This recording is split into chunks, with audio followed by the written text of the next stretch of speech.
Hi guys, welcome back po naman sa aking YouTube channel. Pero guys, huwag niyo naman kalimutang syempre mag-like at subscribe ang aking channel. Huwag niyo naman kalimutan i-hit ang notification bell para sa sunod kong video ay mapapanood niyo. Guys, ngayon ay ituturo ko sa inyo yung paano mag-crop ng ating maglagay dito yung Okay guys, gagawa tayo ng aking napakagandang tropelo. Napakaganda talaga guys.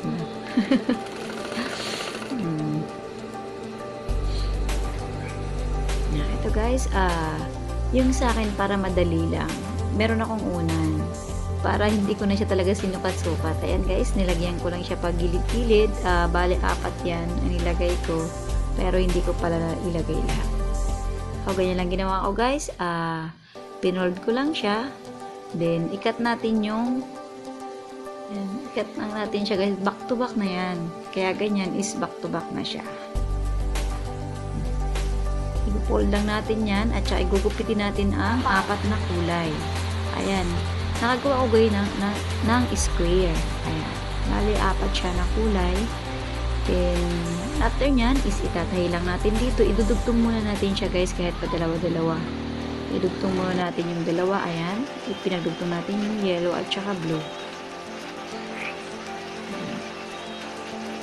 Kung makikita nyo guys, ang ginawa ko para diretso is inijin ko na lang siya diretso para malinis siya at ang gagamit din syempre tayo na sinulid na matibay. Ayan. Tapos naman yung white naman, then red. Ayan. Pagkatapos natin siyang idugtong sa dalawa, idudugtong naman natin siya sa gitna. Ganun lang siya guys kadali.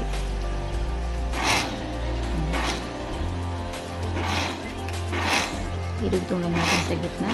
Yung pagkatapos natin siyang idugtong guys, is idugtong lang natin siyang side by side. Ayan.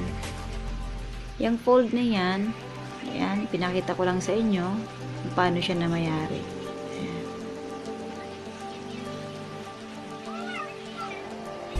Ayan guys, idudugtog lang ulit natin siya, dadiretso lang natin pagpasada, edging lang natin yung gilid. Kung makita nyo guys, is parang yung ginawa ko yung siyang ayan. Napakadali, ganyan siya para hindi kayo hirapan. Yan. Dudugtong na naman siya natin sa kabilang side.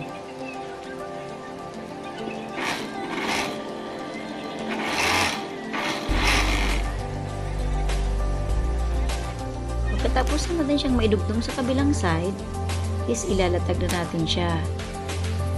Tapos, itutupilan natin siya ng ayan. Kung makikita nyo guys, bubulak-utin lang natin yan. Ganyan. So, pinagawa natin siyang square. Tapos, lalagyan lang natin siya ng zipper sa gitna. Ayan. Ayan. Ganyan. Diyan ko lang nilagay yung zipper guys para hindi na siya madumitin. Ayan. Lalagay lang tayo ng zipper. Ganun lang siya kadali. Napakadaling gawin. Kahit kamay-kamay lang, kung wala kayong kamay-kamay lang pag nasa bahay kayo, okay na.